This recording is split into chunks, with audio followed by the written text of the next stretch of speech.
So I'd like to welcome everyone to our first public health forum for the new year. My name is Robert Schmelter, and I am the outreach coordinator for NAMI Rockland. And for anyone who isn't familiar, NAMI is the largest grassroots organization in the country that deals with mental health and mental wellness. As our affiliate for Rockland County, we provide support and advocacy and education regarding mental health and mental wellness. And today's topic will be nutrition and mood. And we have today Michelle Kleinman from the Rockland County Department of Health. So I'm going to turn it over to you, Michelle. Okay. Hi, everyone. I'm going to see if I can. Oh, it did it. Okay. So I just want to read the mission of the Rockland County Department of Health is to protect and promote optimal health for all residents. We envision a safe, healthy county for our residents to live, work, and play, and where everyone has equal opportunity for a healthy, productive life. The Rockland County Department of Health is located in Pomona, New York. We are right off Route 45. And we do a lot of amazing things, but we also have services. If you have a pet and the pet needs a rabies shot, we do a rabies clinic 4 times a year. We also have we have a women's health clinic if someone doesn't have health insurance or if you have Medicaid. We also have programs. We inspect, my gosh, over 1,200 restaurants, pools, and feeding services in Rockland. So I'll just go over some of the things, but we're not here to learn all about all the things the health department does. But you'd be surprised what your local health department does.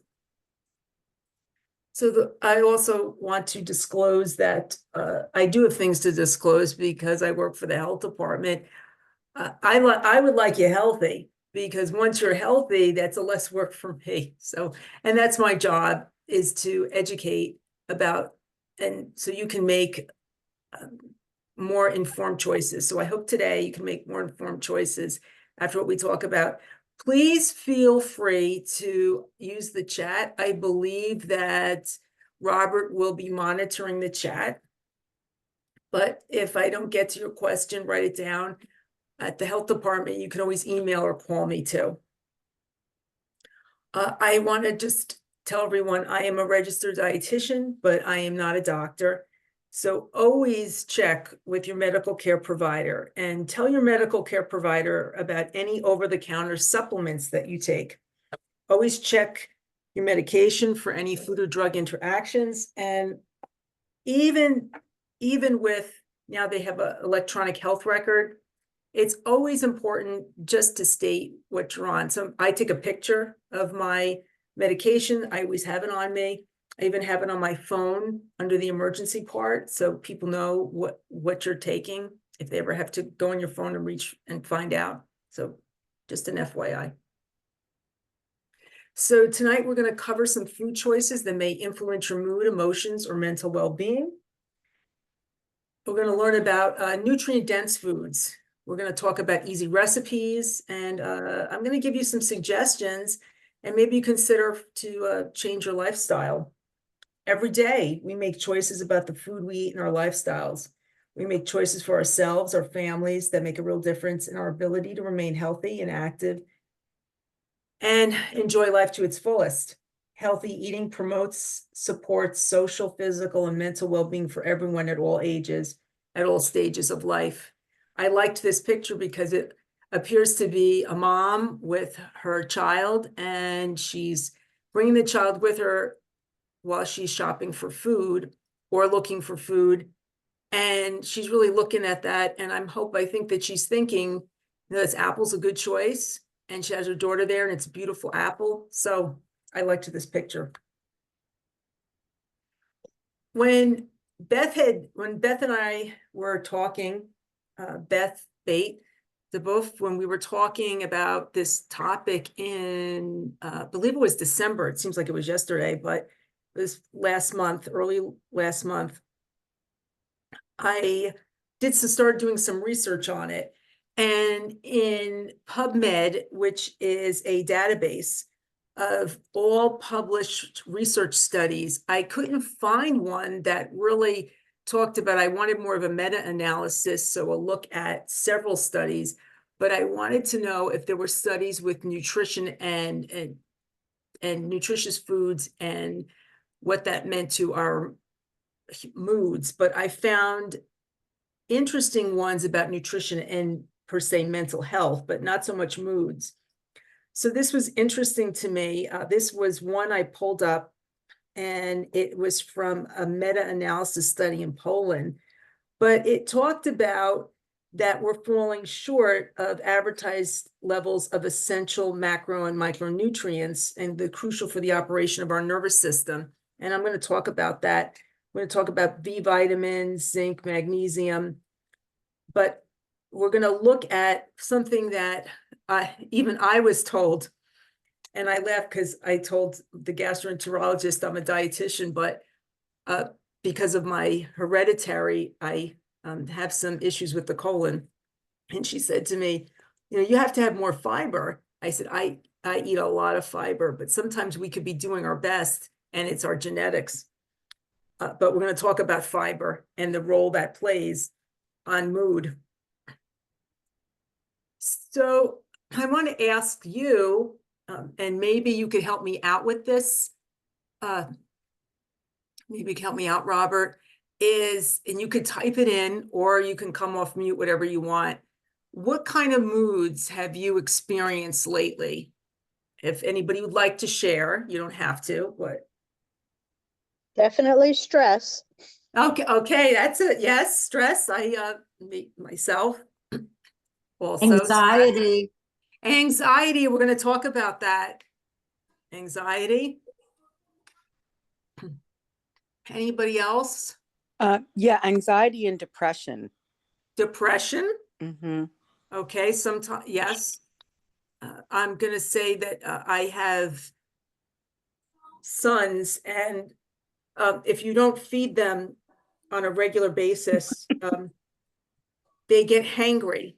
And and that, I feel it's a mood, but it's an experience too.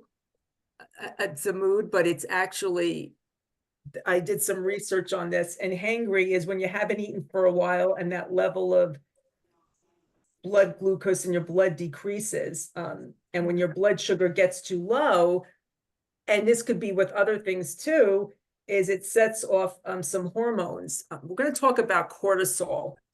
So anything else? So we have, I think I might have put some of that down. I sometimes the mood I feel is almost melancholy, or I'm tired, I'd like to go to bed. We talked about stress.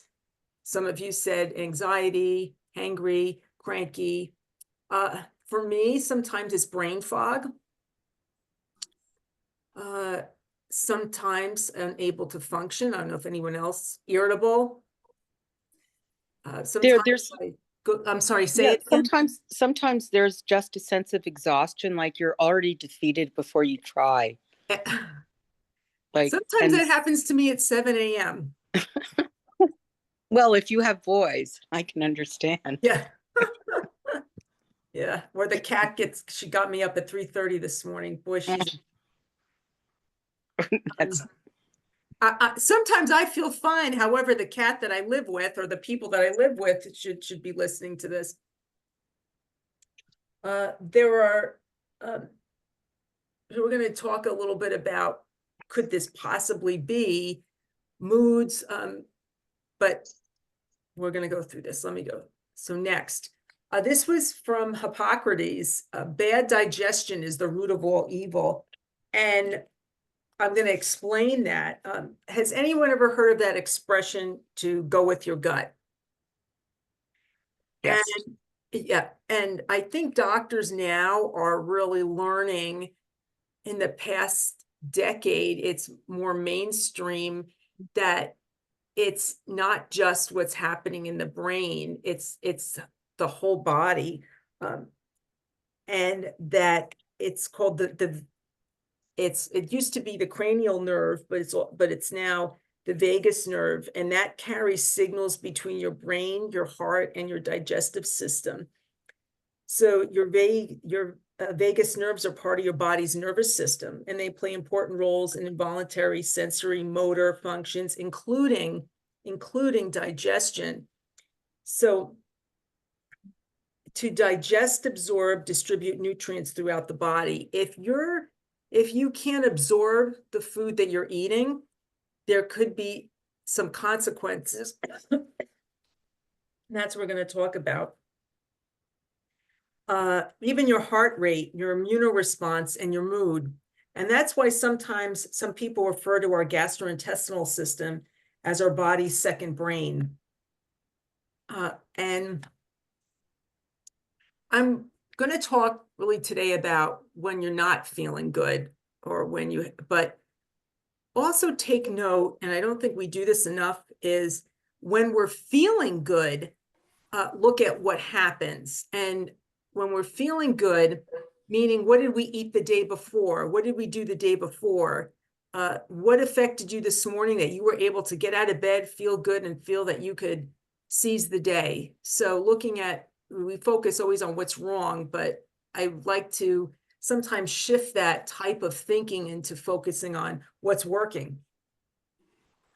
And also, it may not be sometimes all in be able for you to control everything. Sometimes it's your coworkers, sometimes it's your family, sometimes it could be roommates, sometimes it could be children. So there's other things going on.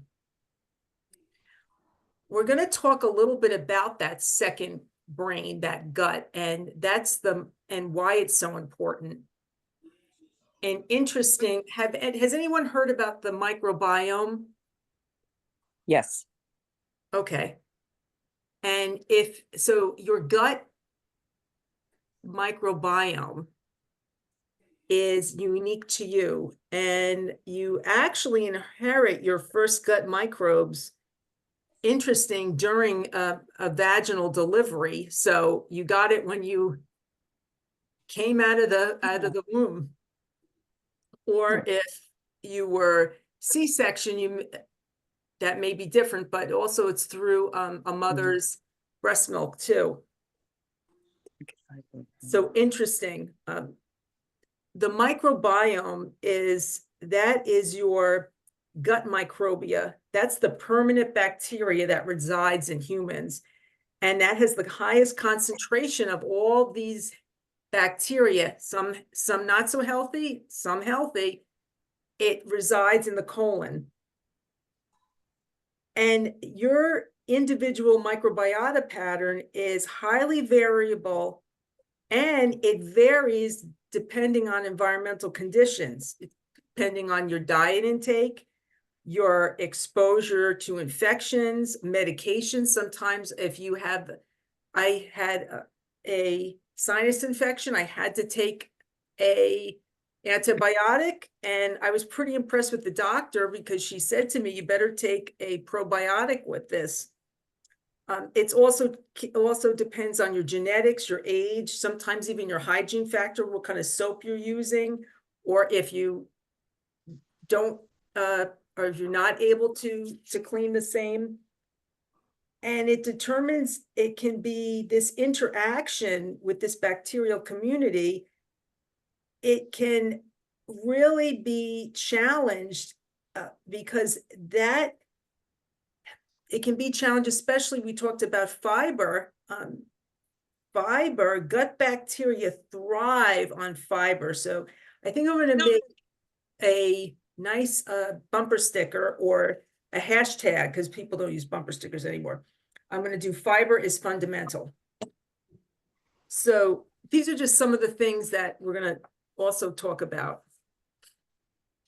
So we're going to talk about, when I was talking about food choices, your dietary pattern is unique to you. It's the combinations of foods and beverages that an individual's complete dietary intake over time. And this depends on so many different factors.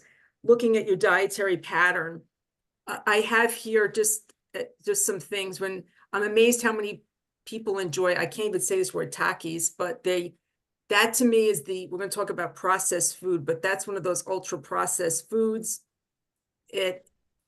Or people are not making their own food. Maybe they go to a deli every day. They're getting their bagel with their cream cheese. Maybe they adhere to a religious diet for religious reasons. The 7-day Adventists, there's lots of studies done on 7-day Adventists. Why? Because they are usually vegetarians, no alcohol, and they eat a lot of beans. Some people adhere to a vegan. Some people they say they're vegetarian, but I feel like they are carbitarians, eat a lot of carbohydrates. You could have gluten sensitivity, for many reasons, but that's your way of eating. We're going to talk about nutrient-dense foods. So nutrient-dense foods and beverages. Those are ones that provide vitamins and minerals, health promoting, and have little added sugars. What does that mean? And I'm saying nutrient dense, not calorie dense. So vegetables, fruits, whole grains, peas, lentils, unsalted nuts and seeds. I just looked, I have a picture of the butternut squash on the side because that's pretty in season. This is a lot of bang for a buck. The butternut squash, fiber, carotenoids, beta carotene, vitamins. It's just such a powerhouse. The same thing with nuts. Pepitas are in there. We're going to talk about those, are pumpkin seeds. Pistachios, almonds, walnuts have fiber. They have protein and they have healthy fat. We're going to talk about omega-3s. Chickpeas, another one full of fiber, protein. And your body has to work on breaking that down. Fruits and vegetables enhance mental health by promoting optimism and self-efficacy, as well as decreasing psychological distress and depression. That is from Emily Schiller. She's a registered dietitian. She practices in Illinois. So some nutrients and foods that can help you elevate your mood. Magnesium, everybody, magnesium. What does magnesium do? It's a nutrient that the body needs to stay healthy. Why? It's important for many processes, including muscle and nerve function, blood sugar levels, blood pressure, making protein, bones, and also it helps with DNA. You can find it in almonds, cashews, I said the peanuts, avocado, natural peanut butter, spinach. I should have a comma in there, chia seeds, legumes. Dark chocolate, a little bit I'm always concerned with if I put that down, that a small amount, but the next one, magnesium. So how much should we have? Does anybody know for a day for a woman? I think there's mostly women on this. I can't see everybody's name, but. So magnesium, if there's any men, it's about 400 milligrams a day, in women about 300 or a little bit more. The interesting magnesium deficiency could be one of those that if it's factors on promoting headaches, and people who experience the migraine headaches may have lower levels of the serum and tissue magnesium than those who do not. It also can aid to the constriction of your blood vessels, which increases blood pressure. So magnesium, I enjoy having yogurt, and I'll put the pumpkin seeds in there, but that's a good snack. Any of these to include while you're eating. Omega-3s. Omega-3s, everybody. Check, that's the oily fish. Omega-3s play an important role as the body components the phospholipids. It is high in DHA. This is a tough word. I can't say it after 13 hours of being up. So it's docosahexaenoic acid. I think I need. I have to say that 3 or 4 times. This helps. The DHA is part of that retina, brain, and even the sperm, the structural and cell membranes. But they have a wide-ranging function, those omega-3s, with your cardiovascular, which is your heart, pulmonary, immune, and your endocrine system. Important, very important, those omega-3s. Another one, so for anyone from 19 to 50 years, for male, it's 1.6 grams a day, and for females, it's 1.1. But on anybody over 50, 1.6, and for male, and 1.1 for females. Now, next, vitamin D. Not only for your bones, but your muscles needed to move, and your nerves needed to carry messages between your brain and your body. So your immune system needs vitamin D to fight off invading bacteria and viruses. But does anyone know about some mushrooms? And it does depend on the type of light that they're exposed to. It should be UV light and the duration of the exposure. But some of the mushrooms that you find in your local grocery store have vitamin D. There it is again, fiber. Fiber, I say, keeps Rockland moving. Keeps you, because that's another feeling. If you're constipated, you're usually not feeling too good. That can really not do well on your mood. So fiber. Fiber is found in produce. You may hear people say, I'm on a low carb diet. Carbohydrates produce fruits and vegetables, and your brain prefers to run on glucose. You need fiber, so please don't, fiber is your friend. Oats, very good for you. You will feel better if you have, as long as it's gluten-free, if you're somebody who's on a gluten-free diet, as long as those oats are gluten-free. But if you're not on a gluten-free diet, oats are so healthy for you.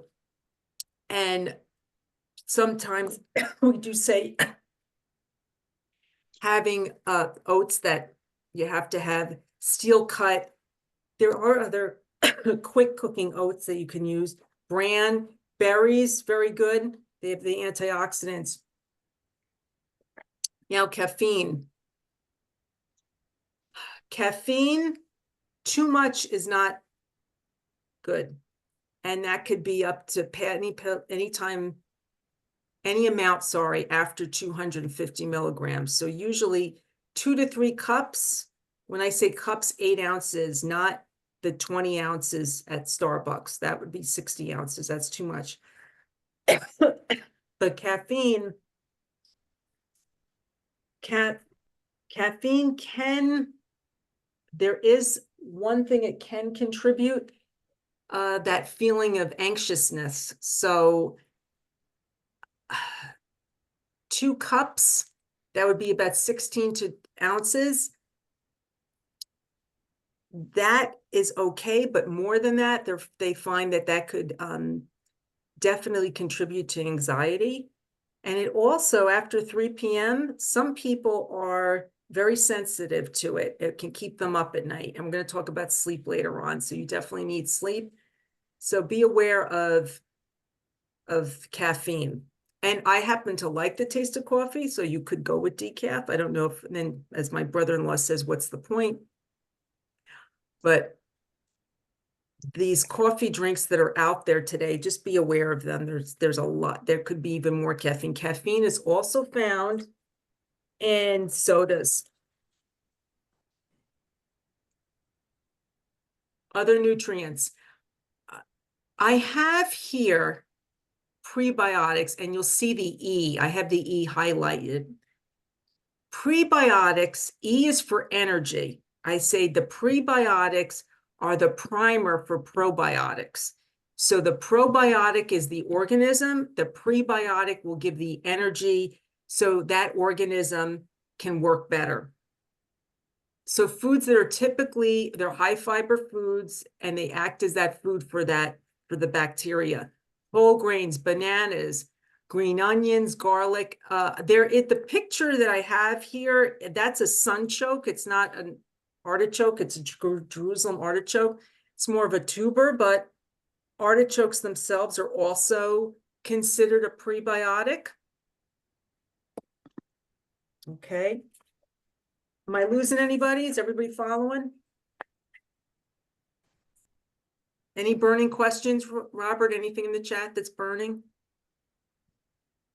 No questions right now. I actually have a Okay. question. Oh, okay. So you were going through magnesium, and I see a lot of it is like peanuts and tree nuts. What about for people who have allergies to that? There are the other things that I have there, but yes, that you probably, we tell people, so when you say the tree nuts, I would go with more seeds. Are people, because pumpkin seeds are not usually, people usually aren't allergic. It's sesame seeds people are allergic to. Is there an issue with but what about legumes? Can you have, or can they have legumes? Legumes are peas. Usually that's beans. They could probably still have beans and have plenty of magnesium. Is Thanks. that Yeah, oh, that answered my question. Thank you. okay? But sunflower seeds are another one that have them. Okay, so I put this in the fermented foods. Sauerkraut, kefir, kimchi, miso, pickles. Pickles have to be not the bottled or the ones on the shelf. It has to be in the refrigerator, it has to be cold. So sometimes I get mine at the farm stands, or I'll get it at some of the delis. But if it's shelf stable, that's not the kind of fermentation you want. Okay, same with kimchi, buy the refrigerated. Yogurt. The yogurt, you want the date to be not, if you're going to be buying yogurt, you want the date to be the furthest, because that's going to have the bacteria, or the cultures will be eating that natural sugar that's in the yogurt. And the closer it gets to the date, there's more, they're not as alive, the active cultures.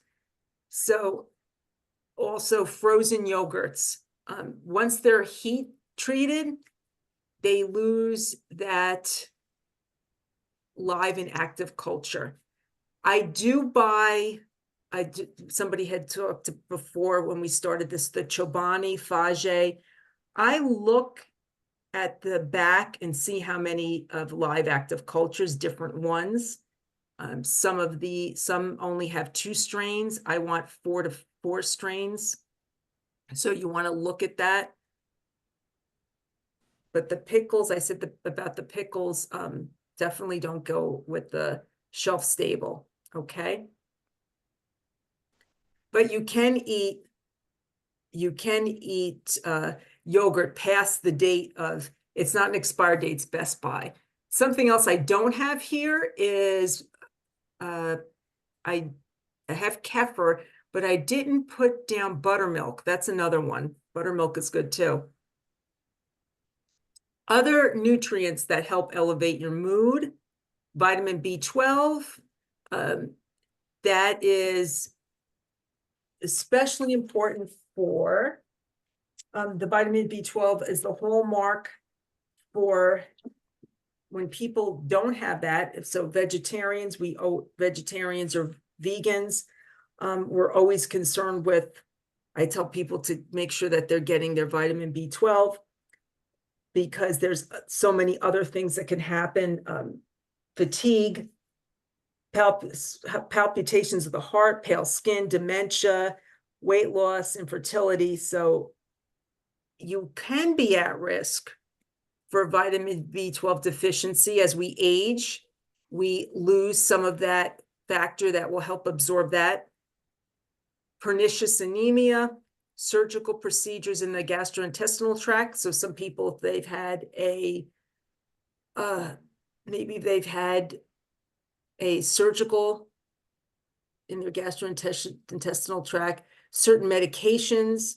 So that's the gastric aid inhibitors, such as a Prilosec, Prevacid, some of those. So make sure that you find out if your vitamin B12 is intact. Okay, foods that help, I would say, that can depress your mood. Interesting. Sometimes people find that having a drink helps their mood, but it can actually disrupt their mood. When you drink alcohol, it changes your gut bacteria in a way that increases inflammation in the gut and the brain and reduces that protective calming effect that the vagus nerve tries so hard with the microbiota to make sure that you have. So I have been looking at avoiding and encouraging people to avoid alcohol for at least a month and see how they feel. In November, the Westchester Rockland Dietetic Association had Dr. Basile speak.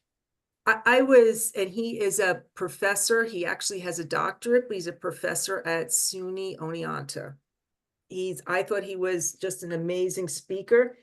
And he said something that I'm not sure if people do this, but he said, when you see a therapist, do they focus, is your diet ever discussed when you talk to a therapist for any of mood disorders?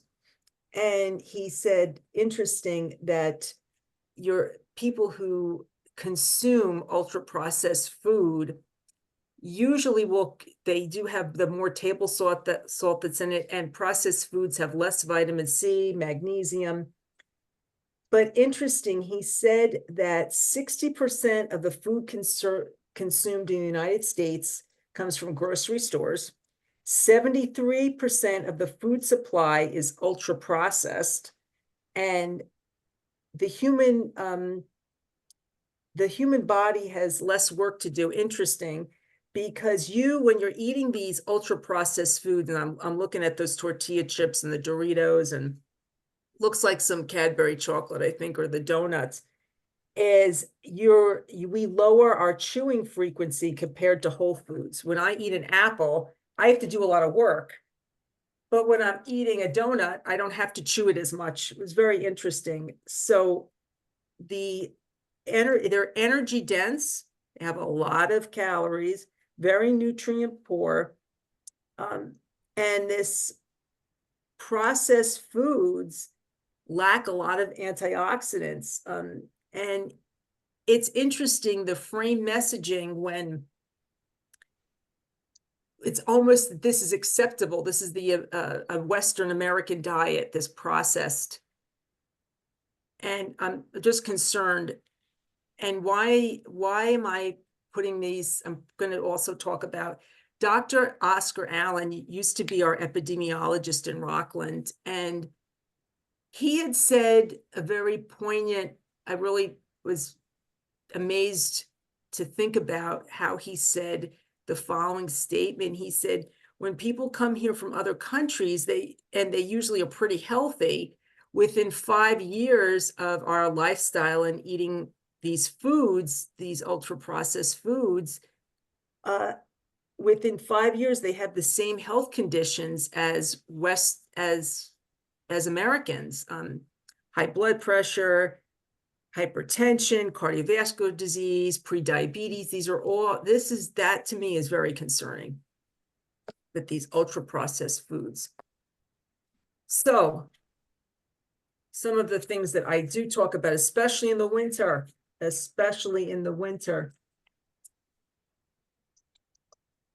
eat a diet of fruits and vegetables. Why? Foods high in vitamin C. And you see the oranges there, clementines. 90% of Americans don't eat enough fruits and vegetables. If you want to stay healthy through the winter, you need to eat them. I'm a clementine person. I tell people eat a clementine every day. They're 30 calories and 30% of your vitamin C. There's also the powerhouse there. There's a picture of a kiwi. Powerhouse, everybody.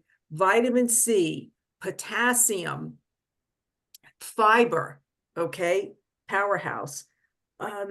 Lots of that produce, not processed. So you heard me talk about the processed foods that call your name.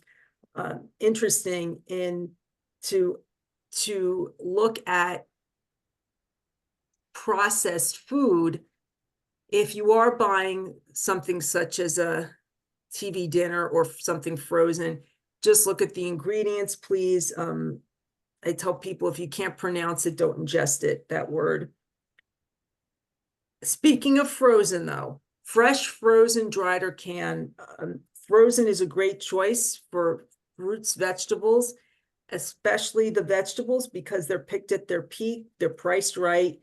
To me, they're easy to prepare because when you have a full family and you come home and they're hangry, the frozen produce, to me, the green beans are very easy. I can steam them a few minutes. I put a little bit of pepper on them. Sometimes I'll toss garlic. I use a lot of garlic, a lot of fresh herbs, and delicious. Canned, I do use canned. I use canned beans a lot. I even use canned artichokes, but very easy, very easy. Soups, this time of year, and especially with children, if you can't get those vegetables in, you can puree them in the soups. Butternut squash soup, lentil soup. We're going to talk about that. I think at the health department, we have lots of recipes. I'd love to send them to you. And they're also great, a winter warmer. So good for you. Cooking soups, casseroles, any of them. I'll throw a can of beans in there. Even if I make pasta, I'll put frozen peas. Frozen peas have a lot of protein, everybody, and fiber, okay? Right at the end, when you're making pasta, put the peas in the colander, and when you're pouring out that hot water, when you're draining that pasta, those peas are in there. They're delicious, so good for you. Okay, sodium. I think I'm going sodium per day.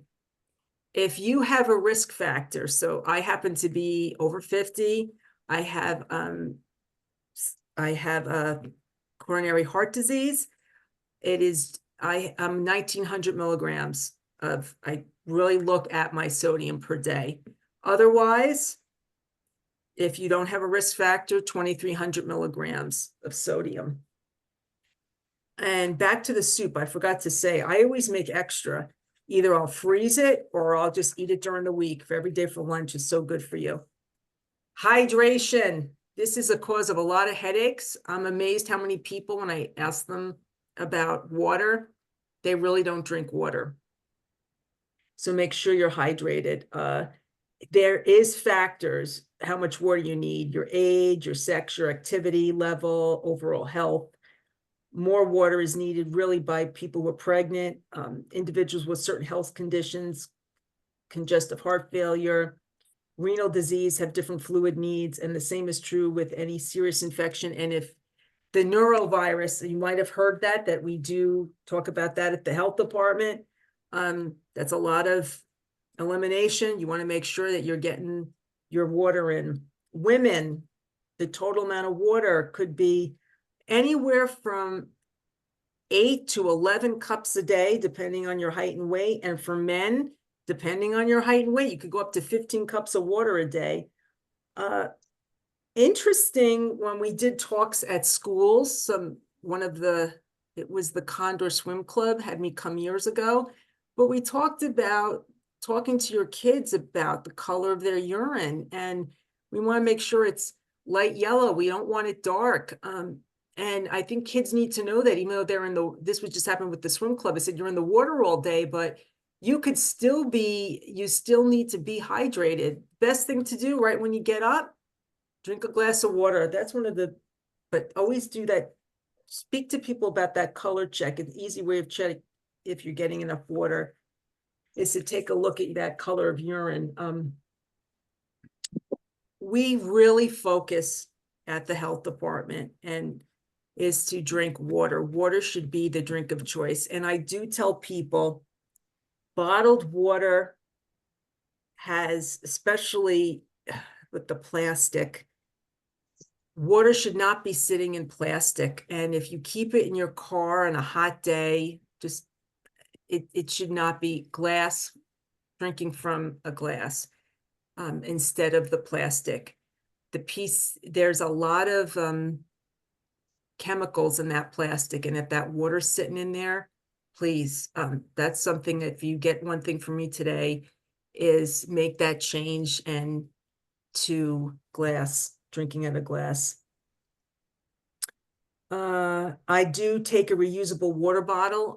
There's so many places now, all of our colleges in university, well, the university here in Rockland have hydration stations. A lot of the schools do. I do encourage people to check and make sure that water filter is changed, but hydration stations, I know town of Clarkstown has them in some of the community centers, so please use them. When you're looking at where to start, myplate.gov has a lot of ideas. This picture has, if you're not great with colors and reading, I think it lacks a little bit. So that's why I like to tell people the American Heart Association has a better plate for visual. Half of that plate should be produce. Protein the size of the palm of your hand. This is one from Harvard. They do promote water. So some tips. Breakfast. These are just some things I put up that you could. I like cold oatmeal. I do the overnight oats. I'll put oatmeal, then I put yogurt in, and I do put sometimes, believe it or not, prunes, or I'll put some frozen berries. And the next morning, it's delicious. I do have hot oatmeal. I use a lot of nuts. I am a walnut lady. Make your own breakfast sandwich. It has a lot less sodium. When I make pancakes, I always have bananas, and I'll use buttermilk if I make them for the boys. A snack. You do need snacks. Clementines again. Hummus. I just put that in hummus, crackers, vegetable. This is talking about nutrient dense. So taking really the change that was made here from, this was the dietary guidelines, was looking at having brown rice instead of white rice. And they talked about using fresh salsa instead of jarred. The guacamole, maybe have a sliced avocado instead. But talked about not having sugared iced tea, having plain. But I like the idea of the brown rice, and they mixed it with romaine lettuce, or they put something else in. You can see it. It's a little different. So if you are eating out, that's a lot of people still like to eat out. And if you want that hamburger, well, there's so many different options now, but if you have that hamburger, you want it once a week, this is what you want.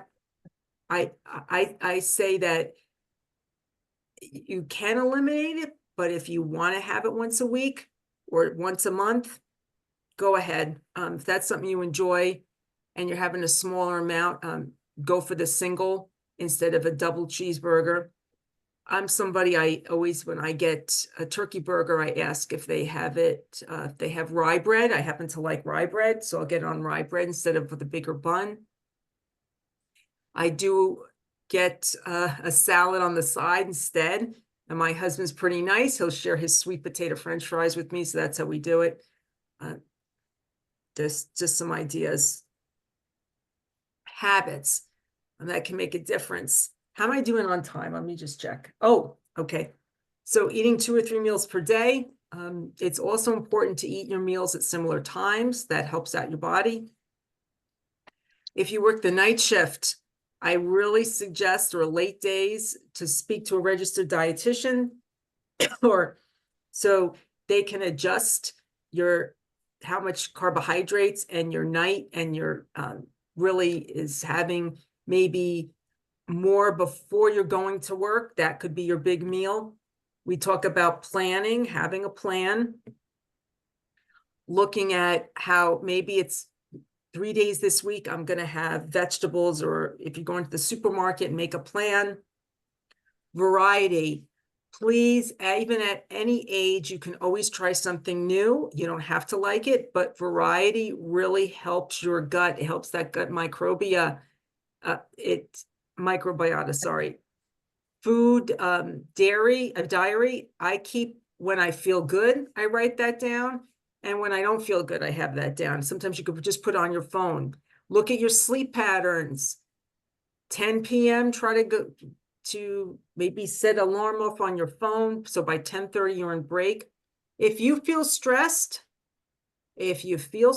sometimes it's okay to get up, remove yourself from the situation, and I will have a caffeine-free tea.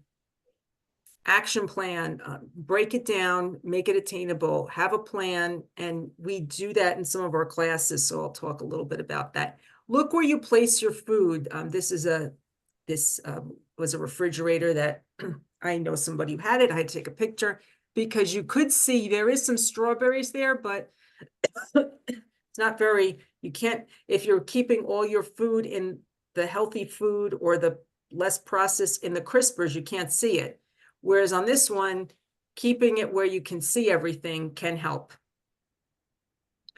So this was also from one of the studies. It talked about 5 dietary recommendations, but I like number 2, increased consumptions of fruit, vegetables. And it talked about really that the prevention of depression, replacing unhealthy foods with wholesome, nutritious foods. I live in Nanuet, and the Rockland Bakery, I can smell it on some days. So I have to really make a conscious effort, because sometimes when I smell it, that will be, okay, I got to get over there and get something. So I have to re-talk to myself and say it's part of the solution or part of the problem. The resources at the county, in our county. Well, yes, there's the myplate.gov. That's one of the federal level. Montefiore Nyack has an amazing person. Sandra Viello is one of the community outreach person. There is a set of dietitians there, but they have the community chats. If you go on Thursday from 12 to 1 every Thursday, she has different topics. They're excellent, and they're housed right along their website. Rocklandhunger.org. I just want to acknowledge that I said to Beth earlier that I can go to any supermarket and I'm able to afford healthier foods, but the food pantries in Rockland, there's over 40 of them. Many of them have a lot of healthy choices. And even such as if you have a dietary restriction, they will have amazing tofu. They have gluten-free items. So they do have it. Rocklandhunger.org has a list of all the food pantries, or you can call 211. But the rocklandhunger.org, I would go with that's up to date, and it has the times and the phone numbers.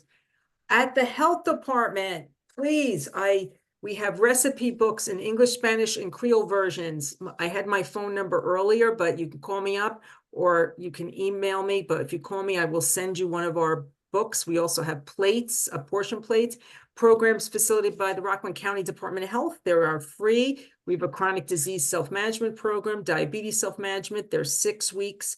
Yes, they're 2.5 hours, but they're free. Matter of Balance is our fall prevention program.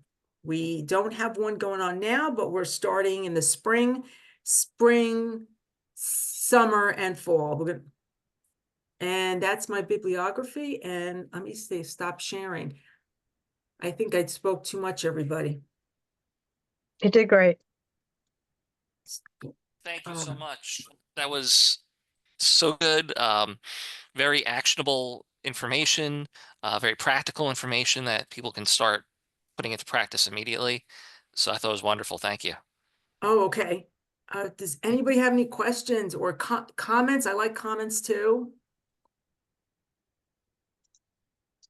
Oh, I do. My name is Jocelyn, and I have a couple of questions or comments. You mentioned specifically clementines and citrus fruits for the winter, and I do remember when my father was in a nursing home as he was aging dreadfully. He had dementia, it turns out. But we remember him reaching for like he was reaching in the air for something. We said, "Daddy, what are you reaching for?" And he said, "The plums. It's the season for the plums to ripen." And then we came upon this study, this written report that we read, and it described how sailors who were experiencing scurvy, and they yeah. were older, and they were all doing these same kind of motions, and as if they were hallucinating the object in front of them and reaching towards it. And it was scurvy. It was this lack of vitamin Yes. C. And we thought, oh my God, people in nursing homes, we have to make sure they're getting enough vitamin C and water, because that's what sends them to the hospital frequently, is not getting enough hydration, leading to infections and all sorts of other things.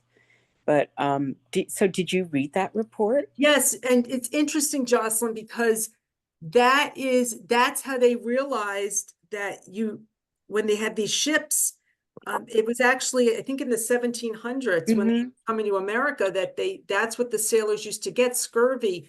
And in World War II, I was reading also that they would be constipated. That was another thing that Oh, they had, but dreadful. constipation. I know but once they were given, once they were given bran and those clementines, they were able to, because when Healthy. you're, yeah, but it was very interesting what you said about the scurvy. And in nursing homes, I worked at the Long Island State Veterans Home. And one of the things that came up was people, unfortunately, before they get into a nursing home, they're taking a lot of vitamin C as supplements, and even in hospitals. And once you're taking 500, 600, 700 milligrams a day, and then you go to nothing, you can develop scurvy because you're on such a high dose. Even though you urinate it out, your body's used to this high dose. And that was my father. He was always taking huge amounts of vitamin C before. That's so interesting. Yeah, it was very interesting. So, and then, and also I was fascinated by, the amount of, brain that the gut biome is 80% of what communicates to your brain, of what, like, it's a huge amount of information that's given to your brain from your gut.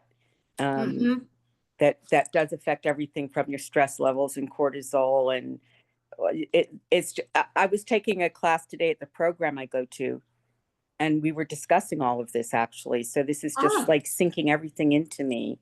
It's just, really, yeah, it's like such an incredible coincidence. And I'd love it if you could come to the program I go to, which is PROS, MHA, in Rockland County. It's yeah, and our services are free. We'll come to anybody who wants us. We would love it. My clinician actually was giving it this class on nutrition and stuff. So I'd love to arrange something, because and also because they're at the place that I go to, there are so many people who are on SNAP, but they don't have enough money even with SNAP to stretch their food budget, to make sure they're getting nutrient dense foods. A lot of them just don't know, a lot of them just don't know. So I would love it if we could set something up for you to come to this program. Yeah, I think people, once they do learn, they may not, just like tonight, just think about one or two things. But it's really very, I don't know if doctors or physicians' assistants or the medical community really talks about that gut microbe microbiota, yeah, the microbiota, the importance of having a healthy digestive system. I'm not, You know I, what, the other thing that's interesting you were talking about was, because we both share that we're wrestling moms, or we were wrestling moms. So we raised hangry men, but I'll never forget my middle son he was coming down with a cold. We didn't realize it at the time, but he was also making weight. So he wasn't eating, and he then drank protein. And I guess he figured if I drink two protein shakes, if I have to make weight, I'll have the energy, but I won't gain the weight. And he calls me and he says, Mom, and I said, yeah. He says, I'm a little scared. And I'm like, what's the matter? And he says, and you know, he's a teenager, he's embarrassed. He says, my urine is like bright orange. And I said, I'm sure it's nothing, but you're also getting a cold. We'll go to PM Pediatrics. And, you know, being he was a boy, I kind of had to say, listen, you need to go into the doctor. I won't come in. And you tell the doctor. And, you know, it was that he had figured if one protein shake was okay, two would be better. And it was so concentrated that it all came out in his urine. And people don't realize I can't drink protein anymore because your body doesn't metabolize it the same way that you eat it. But it is true that you know, your urine also does show if something is brewing. The most common reason why seniors are hospitalized is in nursing homes is urinary tract infections, and generally by the time they are diagnosed, they have sepsis. yes, you just said something very important. And it's also because as we get older, whatever kid needs and medication, and you always have to go to the bathroom. So sometimes people say, well, if I have to go out, I'm not going to drink, so I don't have to go to the bathroom. So that's, so they don't drink as much. And yes, you have there's to. also, I think there's also something called a lack of thirst response in elderly people, where they don't feel thirsty at all, so they don't drink. They don't even think about it. I know when my father was in the nursing home, we were practically begging with conditions to be met that we would be floaters in the nursing home, just asking people, do they want some? Are they thirsty? Do you want me to have a little glass of water with you? Or, you know, if it had to be thickened, that would be something different. But, you know, it's such a simple thing to fix, right? To be able to do something like that would prevent so much damage to an elder. The two other things I wanted to talk about was the vitamin D3 deficiency. And I know in the class I just took that, you know, slathering on sunblock and taking a D3 is better than being out in the sun for too long for, you know, health reasons. So I know all that, but I do believe that a lot of the Jewish population that are Orthodox, that are constantly covered with shirts and stockings, and you know, they're really the only place that's actually ever getting any sunlight are their hands and their faces. And I know there's a huge problem with like a lack of D3, a lack of D. And one other thing I observed is my cat, who, although I didn't recognize it because I see this cat every day, my daughter who visits said he's getting really skinny. And we took him to the vet, and he has this enormous B12 deficiency. And because he's not getting the B12, he's not able to absorb the nutrients that is in the food we give him. So he's lost 3 pounds. He's a cat. Vitamin D or B12? B12. Wow. Yeah. And yeah, so that happens in people too, right? Yeah, it does. I said that as we get older. Yeah, that's, our gut does not break down that, is able to get that vitamin B12. So wait, so you have to eat enough food foods that are rich in B12 to get the B12. Well, right, but we don't have our acid in our stomach if we're taking other medications. Like protonics or something. Yes, can decrease that ability to neutralize and Oh. absorb that B12. Oh, I didn't know that. That's Yes, interesting. it's yes, getting older is ain't for I- sissies, as my One aunt other thing that says. I wanted to raise that because Jussie had talked about with individuals and you had mentioned with the food pantries and Jussie had talked about some of the consumers who may be on SNAP. Every year, the New York State offers the farmers market coupons. Is that in the budget again for this year? Do you know? I anticipate farmers market nutrition program for the seniors Yes. and also for veterans, the Fresh Bucks. Okay, is there a way that we can get that information in a timely Yes. fashion? It's great. It gives Any- individuals vouchers to be able to go to the farmers market and get Farmers market. fresh Well, vegetables during the as long summer. as you're a senior income eligible over 60. So if you're 59, unfortunately, it doesn't work. It's 60 and above, and I will get that.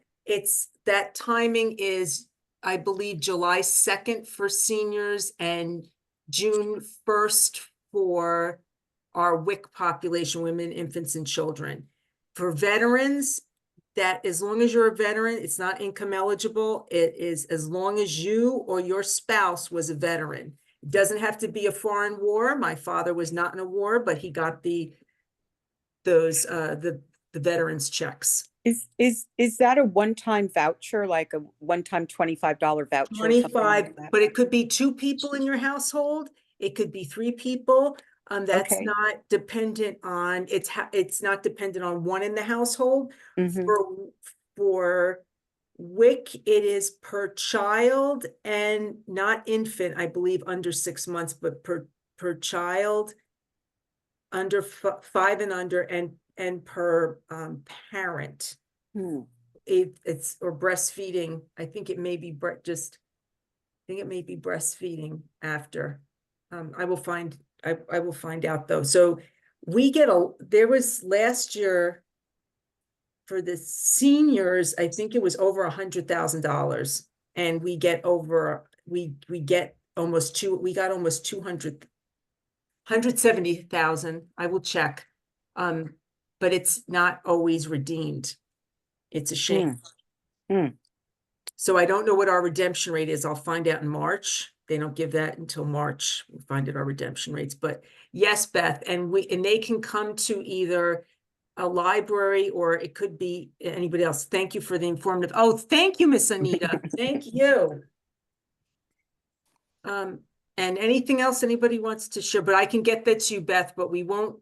Office of the Aging will definitely get in contact, but please don't be shy. My phone number at work, 845-364-3612. If you want even a cookbook, I will mail it to you, or a fun, beautiful, can you see my plate, everybody?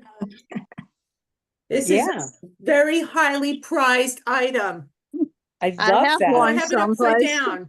Banner White, I am not. Highly prized item. I will send it to you. Just don't put it in the microwave, everybody. I will send that to you. And I have these great cookbooks.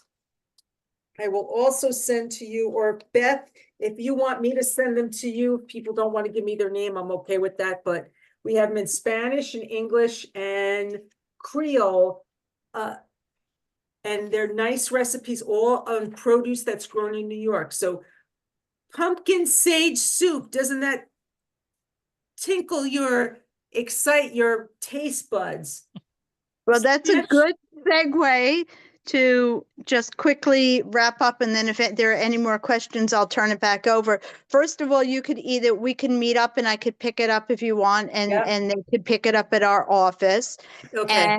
And NAMI Rockland now provides family peer advocates in both English, Spanish, and soon to be Creole. We're training a Creole family peer advocate as we speak.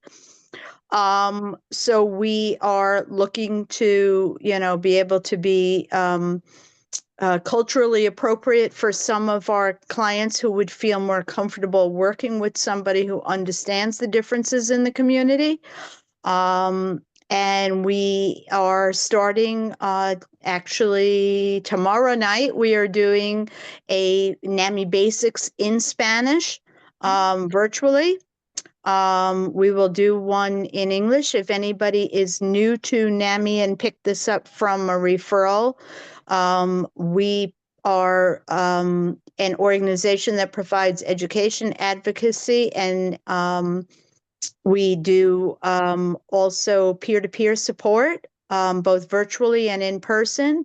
And we look for people to volunteer to join our organization and help demystify mental health. And a big part of what we do is to not only educate the community about mental health, but to educate our community about how we can live our best lives. So this presentation, just to give us pointers to say, and look at the processed foods are going to have effects.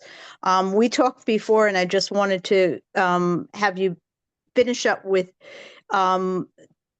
the FDA just banned, finally, red dye number 3.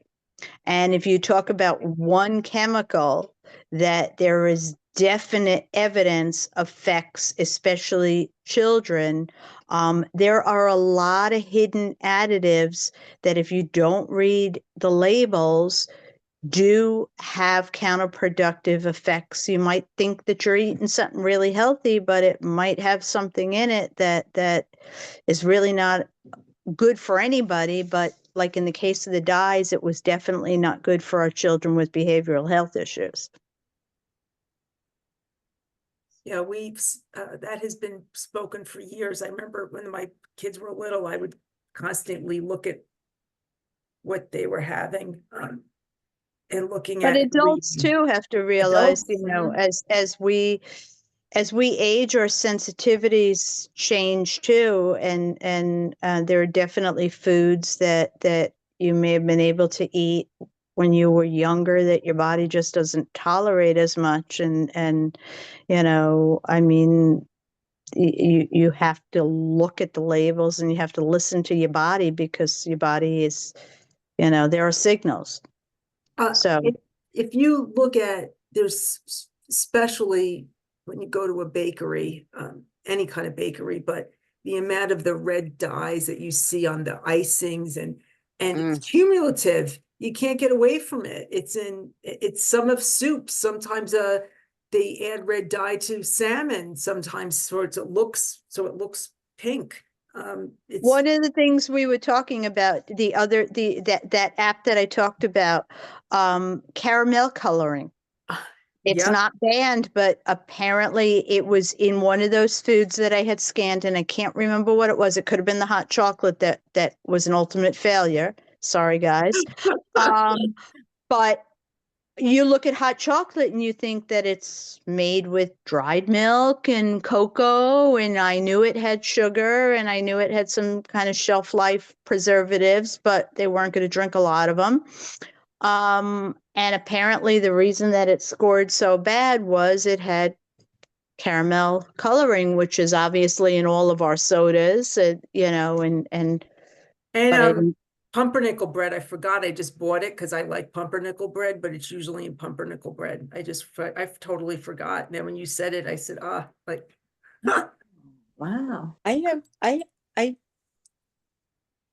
I have one question suggestion. In the Ramapo School District, it's been known for 8 years now that there is lead in the piping in their water, and you could do a campaign, and it's really sad. It's just sad. I mean, this needs to get fixed. no, I believe it was fixed last year because they didn't have any of the Summer program. Bridge. Yeah. They didn't have it. They were fixing all of that Well, not as far as I know, up to date from a different group I'm part of, which is, you know, about social injustice in Rockland County. And I will say, if you go into, I have to sometimes present at the schools. Every school I went into had a water, yes, it was a water dispenser, not where you're washing your hands. No, like They a had fountain. a water dispenser. Yes. And it had signs, do not use. So Yeah. I saw that at Summit Park Elementary School. Well, you could do a campaign, say get the lead out, and broccoli is known to actually absorb lead in the body and help excrete it through all the different processes. And there could be like a huge broccoli campaign to get the lead out, like the gas cars when we went to unleaded gas, right? Get Yes, the lead out. I will ask the nurse practitioner, and I will ask her because she is working on that. So I will talk to her. I will. Yeah, it's really a critical thing for our children. Does anybody else have any more questions? This was fantastic. Oh, wow. Well, on February, Robert, is it February 12th, I believe, is our next? Yes, February Okay. 12th at 7 p.m. We have Erica Martinez from the Department of Mental Health, Oh, and she will be speaking about SPOA, the single point of access program that they have. And we're going to have the registration for that go up tomorrow. Thank you. Excellent. Excellent. So Michelle, we'd love to have you back again, and maybe Okay. the next time we do it, we'll concentrate on a couple of, we don't even have to do it as part of this. We could do it during Mental Health Awareness Month, and maybe we'll just do some kind of recipes for mental health, and just like we talk about soups, we talk about, foods that would be nutrition rich, and maybe just share a couple of really easy, inexpensive food, recipes that people can keep on hand.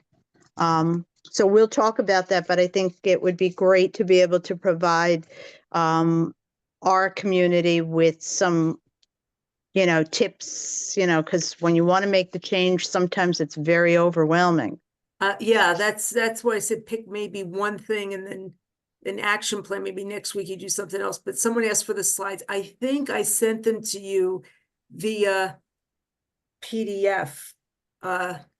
You did, so I with your permission, I could send them out. Yeah, it's fine. Fine to send them out. Wonderful. It's fine to send them out. So please, use them. And there's a lot of books, but I tell you, they're very good. There's so many books. The Good Gut, I think I wrote it in there. It's very, very informative. Lots of good information, and most of it's peer reviewed. What I have down there as the resources. Thank you again. Thank you. Thank you. Seth and Robert, you two are top notch. Thank you. Top notch. And thank We you. appreciate it. you, all the people who tuned in. I know you gave me an hour and a half, almost of your time, and I appreciate that. Thank you. Appreciate it. Good night, everyone. Thank you Good night, so much. everybody. Thank you. Good night. Good night.